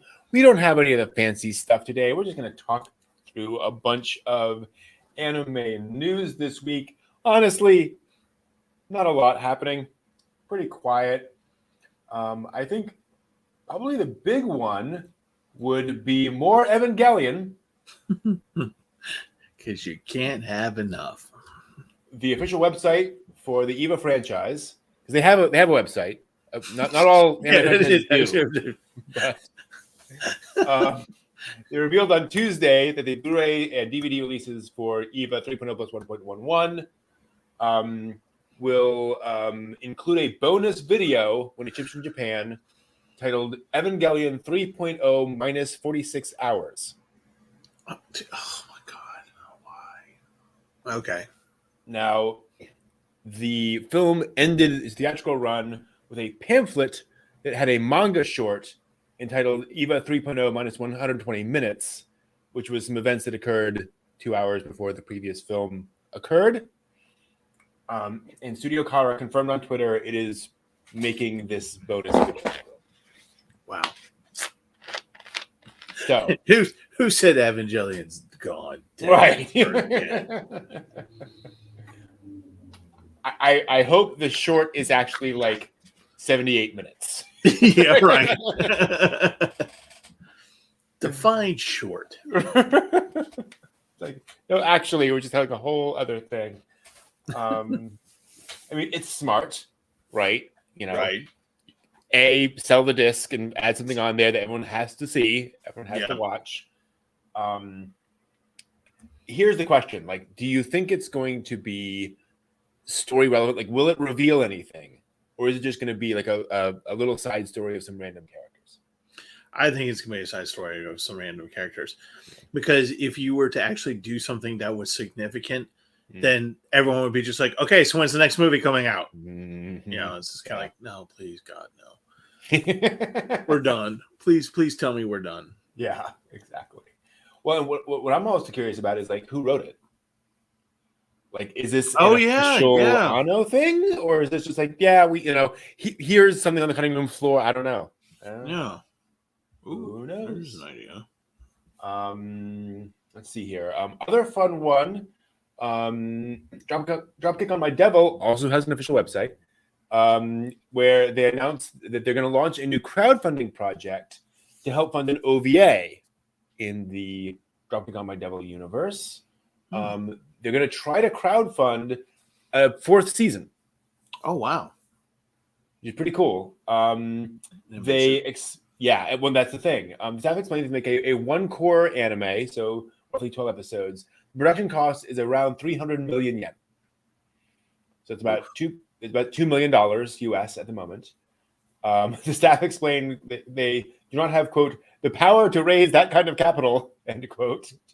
Fair. Right. $2 million, please. So the first goal is to launch a crowdfunding campaign for a new OVA episode. That'll be about $200,000 US to produce an episode of that. And then every extra $200,000 they get will be another episode with plans for screenings and so forth and so on. And then if they raise enough money to produce 12 episodes, they'll be compiled and broadcast as the 4th season of the anime. It's kind of an interesting idea. You kind of crowdfund each episode, get as many as you can, and if you get the full run, then great, we have a TV series. Huh. Interesting. So that is the idea. They did successfully crowdfund. Well, they had a crowdfund for season 3, which was about. Let's see here. They got $350,000 US roughly for that campaign. So that was successful. It should be noted, or Anna notes, one of the campaign backers pledged 1.1 million yen.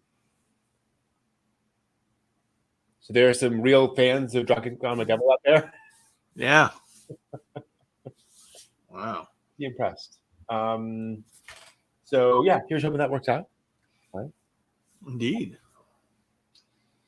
And they actually have a website, don't they? Yeah, they have a website. Hey, modern things actually doing the thing. I told the pretty lady who gives me food that Naruto finally got its official website, and she just looked at me and it was just like, gave me the TF look, and it's just apparently. Guess we need one. I don't know. Mm-hmm. Crunchyroll announced some licenses for the fall 2022 anime season. Ooh. Yowamushi Pedal Limit Break, More Than a Married Couple But Not Lovers, The Little Lies We All Tell, Kankole Season 2, The Ancient Majesty's Bride OAD 3, and All Saints Street, which is a Chinese animated series, all coming out over the next few months on Crunchyroll. So good news. Let's see here. I don't normally cover announcements for seiyuu, for voice actors, partly because that's a lot of drip marketing. Right. But there's the upcoming TV anime Do It Yourself, the show about like makers basically and building things. And they've announced that the main lead's mother will be played by Kikiko Inoue, who played a character you may have heard of called Belle Dandy. I'm somewhat familiar with that. Somewhat familiar. Rune Venus in El Hazard. Let's see here. Aina in 8th MS Team. May remember that character. Kasumi Tendo might be familiar to you at some point from 1.5. Perhaps. Just perhaps. So pretty major voice talent joining Do It Yourself, which is a good thing for an anime series like that. First episode premiered on Wednesday. Also, season 2 of To Your Eternity has announced that just kick me in. They streamed a promotional video highlighting that the theme song from the first series, what's going to be the theme song of the second series, is by Hikaru Utada. So they're keeping that quality up, which is cool. Yeah. And then finally, and this is just a small thing, which is kind of worth noting, Laid Back Camp, the manga is going on hiatus. the manga author has announced they're taking a break, coming back in February. So taking a vacation. That's good. A little vacation, maybe get some camping in, perhaps. Yeah. But apparently nothing serious. Just taking a break and getting on things, which is good. And I want to bring this up because I think so much of manga is this constant stream of you got to do a new chapter, got to keep it up. And it's nice seeing manga authors say, "Nope, I need a break." Yeah, because there is a direct correlation to overwork and quality of product. Mm-hmm. Yep, exactly. So here's hoping that worked, or that will calm them down. That's all I noted of news for this week. Let me just scroll back through. Let's see here. Love Live Superstar is getting another season. Shocker. Oh, really? I don't know why they would. No, more Love Live? No, never. My Hero Academia season. I was just gonna say that doesn't do any well. That series. My Hero Academia season 6 English dub coming to Crunchyroll. 6? It's been 6 seasons already. 6 seasons of My Hero Academia. The manga for Cardcaptor Sakura Clear Card is ending shortly. I think with volume 14. Didn't know that was going on for that long. See here, Crunchyroll is streaming also like Revenger, Ice Blade Sorcerer, World, By the Grace of the Gods, season 2, stuff like that. I think that was kind of some extra cast for Chainsaw Man. One Piece film Red opened in India, 172 theaters. Which is good.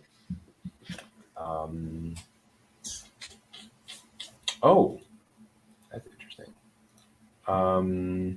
The staff of the live-action sequel for Whisper of the Heart posted a video on Friday where they recreate some scenes from the original Studio Ghibli film. So that's kind of cool.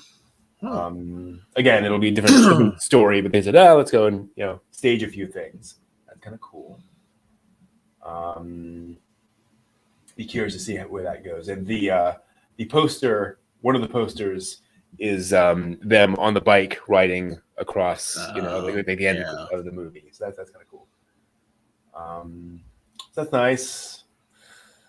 There's an anime adaptation. Let's see what we got here.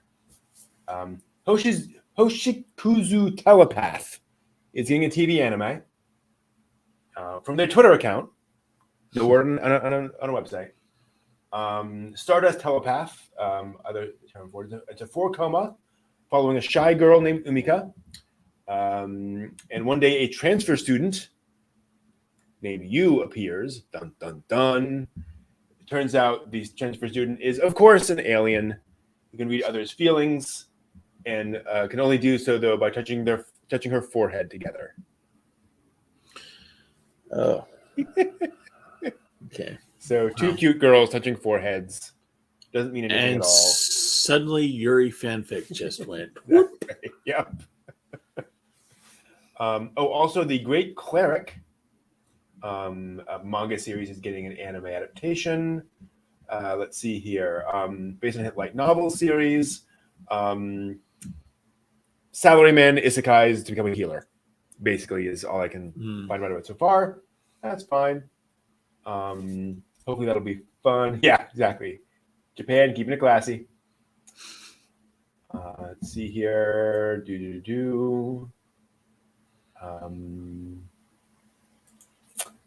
Yeah, those are the only remarkable things. They've cast Ataru and Lum's parents for Urusei Yatsura. Oh, cool. Toshio Furukawa as Ataru's dad, Keiko Toda as Ataru's mom, Rikia Koyama as Lum's dad, and Fumi Hirano as Lum's mom. I wonder if that's new casting. I wonder how much of the original cast is still around. I'm gonna look that up real quick.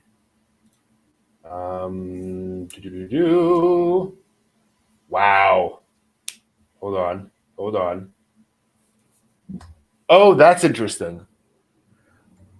Ataru's dad is played by Ataru, the original voice actor of Ataru. Nice. That's great. To be fair, he was also Piccolo. Mm-hmm. And a bunch of other things. The mom is she's done a bunch of stuff. Well, actually, no. She's done a bunch of stuff. She's actually in wizardry. Karawa. Oh, okay. Oh, wow. From Okay. Midian. Yeah, that is her. She's also on Pun Man, of all things. Did not expect that. Oh. And she's also Matilda-san. Original Gundam. Matilda-san! That's her. Oh, wow. Was also Kitaro. Again, Kitaro in like the 80s Right. version of that. Cool. And then for Lum's parents, we have let's see here. Character from Detective Conan, I don't know. Let's see here. Gosh, he's done a ton of things. Just a whole variety of things. And she has done Lum's mom is Lum. Of course. Nice. Yes. Nice. Okay. Good. I'm very happy with all that. That all totally makes sense. Wow. Yeah, that's all it is for this week. See y'all next week.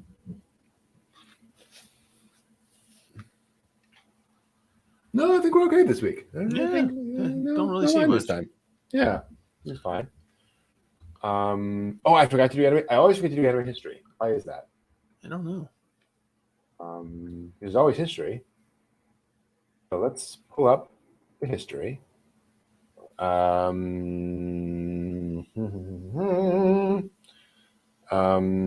right. That's right.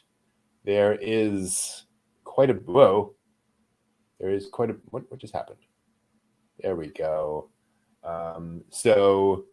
Second. Yeah, we got stuff. We've got stuff. Okay. Welcome to This Week in Anime History, where we talk about things that happened this week in anime history. We're going to go all the way back to start off with October 3rd, 1982. And full disclosure, there's a lot of stuff. There's a lot of premieres, right? It's October. Right. New shows come out, so we get all of these coming out. So October 3rd, 1982 was the premiere of a little show called Super Dimension Fortress Macross in Japan. What was your first exposure to Macross / Robotech, so forth and so on? Like, how old were you when you first came across that franchise? I was probably 13, 14. It was on, I think it was on Channel 20, actually. That's what I recall. Yeah, and and I think it was a Robotech story. Oh, yeah. Yeah. Yep. Similar thing for me. I was, and it was too adult for me. It was too grown up. I couldn't handle it. It was far too serious. I remember it was the episode where they infiltrate the Zentradi ship, and so they're in the Veritech that like has a Zentradi soldier uniform on it, and they're creeping through, and I was like, "Whoa, this is way too grown up for me." But that was 1982, Macross, and obviously, formative mecha series, very popular and very influential. We can move forward to 1995, October 4th. Very popular series, 1995. Can you guess? One of the biggest. We were actually just talking about it earlier. Neon Genesis Evangelion. Yeah. Okay. Yeah.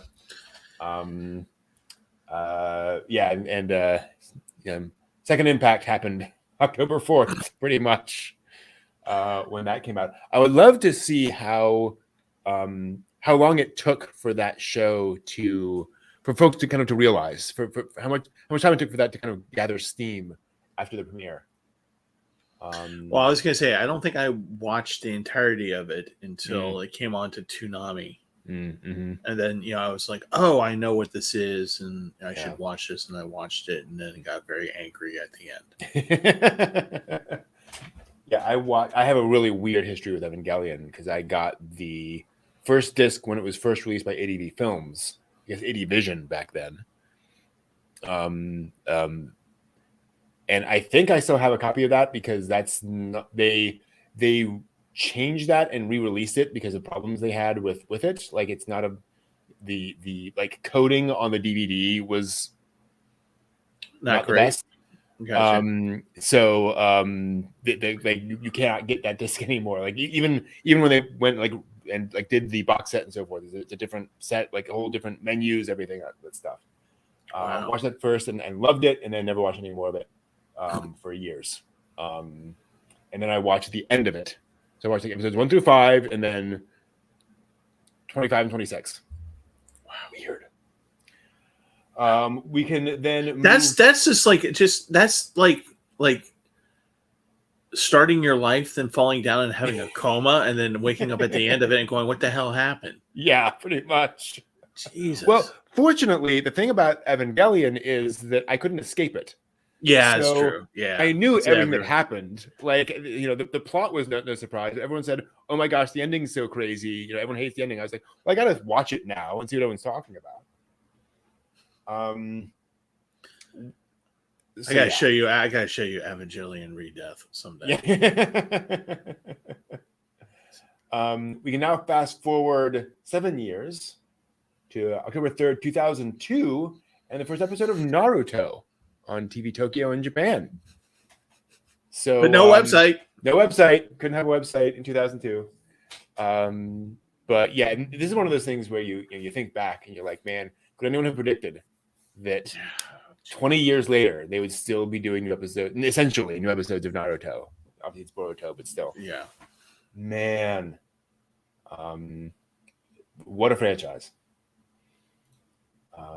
I remember that. Yeah, Otakon 2003.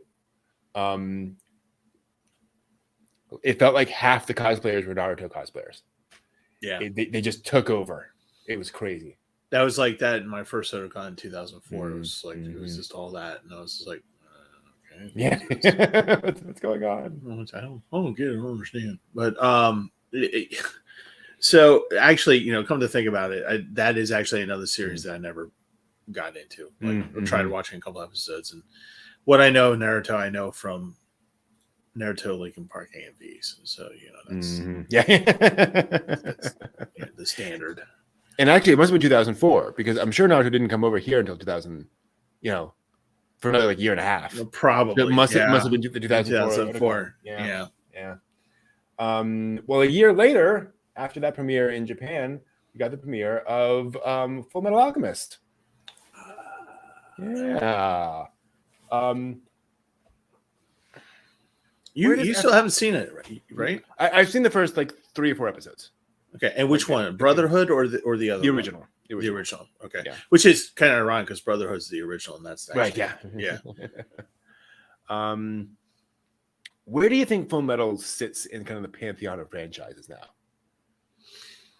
I think it's going to be one of those. Give it about 3 or 4 more years, and it's going to be one of those where it's going to be like people are going to be like, "Oh yeah, that one." It was a really had a big flash in the pan for that lasted a little while, and then it just kind of petered out because I don't think they really followed up on it. They did Conquer Shambhala and they did a couple of other things, and that was it. And then they brought in Brotherhood and tried to retell the story all over again from the manga, and it didn't really launch. I don't think like the first one did, like the first series. I feel like Brotherhood got in a whole bunch of the original fans, but it didn't create a huge number of new FMA fans. No. When the first FMA came out, that was like a Toonami special kind of thing where people who were getting into anime. They saw this. They were probably aware that the manga was out there. Yeah. But this is what they bought into, because that's what happened for me. And they bought into this, and it was I liked it. I still love it to this day. And yes, I still get a little bit angry whenever the memes of Shao's daughters pops up. But anyway, but yeah, it's one of those things where it's just that's what I mean. It's like a big flash in the pan from that held for a long time, and the cosplay was really good for that. And I think actually that's what kept it alive in the United States for a while, was because the cosplay is so good with that TV series, and it's accessible cosplay, meaning that the hardest one to do would probably be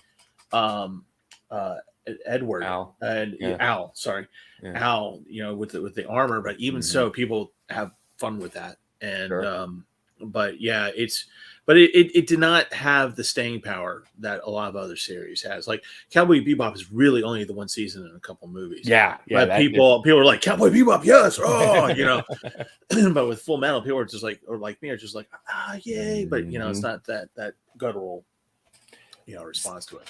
Speaking of the manga, I seem to recall that the manga came over stateside pretty quickly. Yes, for FMA. Yeah, if you wanted access to the manga, it wasn't hard to get.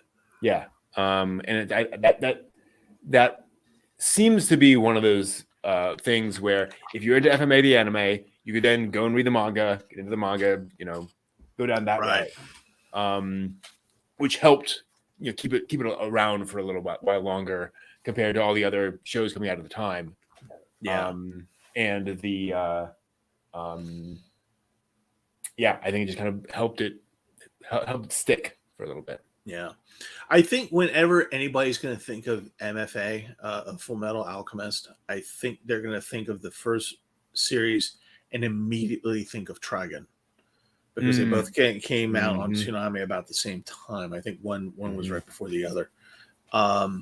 But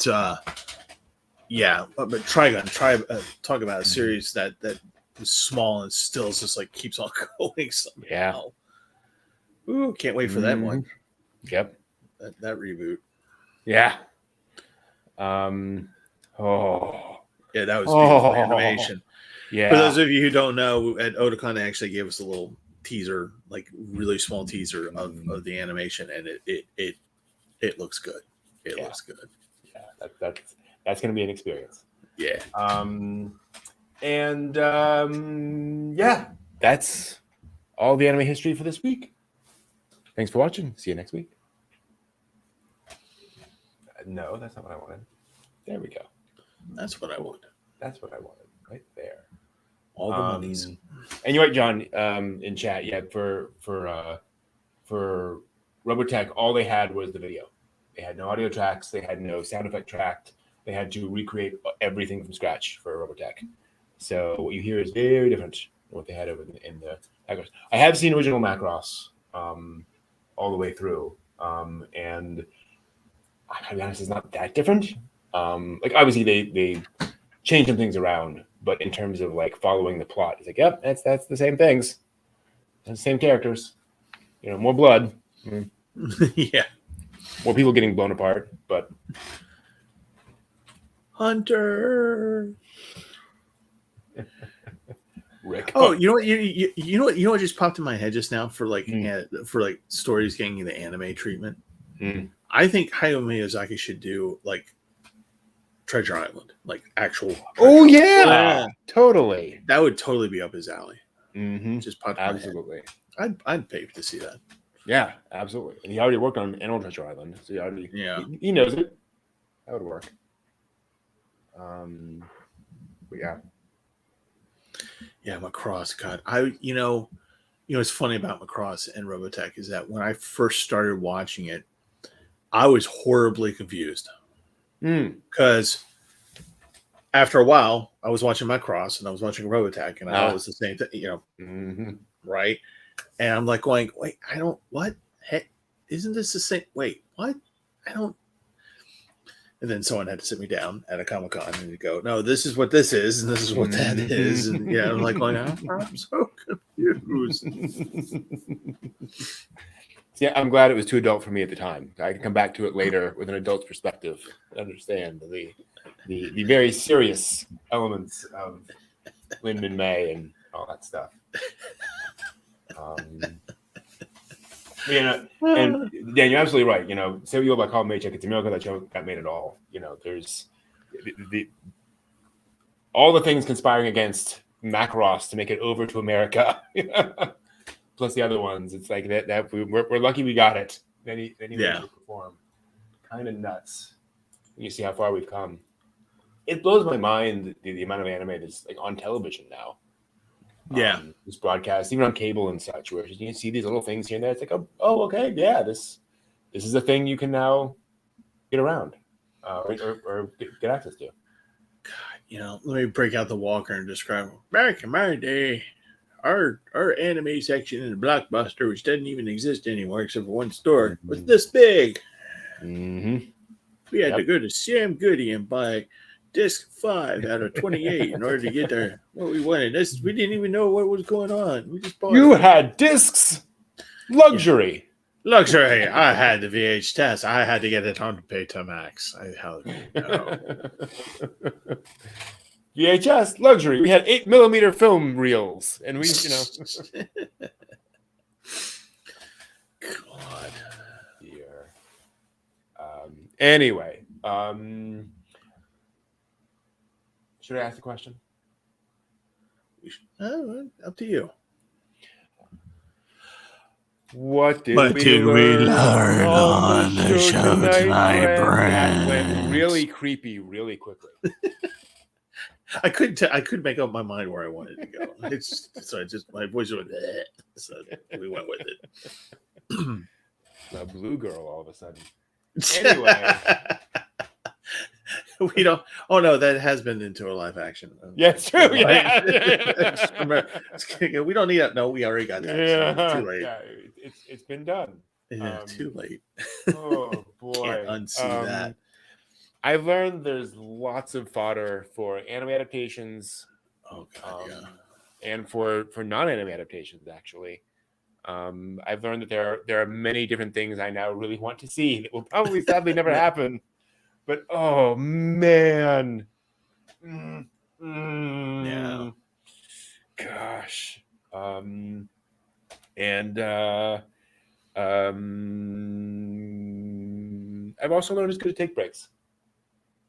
Yeah, Steve, how about you? I, much like you, have learned that there's so much I would love to see as an anime version, and I need all the monies in the world to make that happen. And I'm quite sure that if I were to do that some of you out there would be at some point going, "Please, God, stop this! What are you doing? This needs to end. Please, someone stop him. Send the SEAL Team 6 out after him. Just make him stop." I've learned that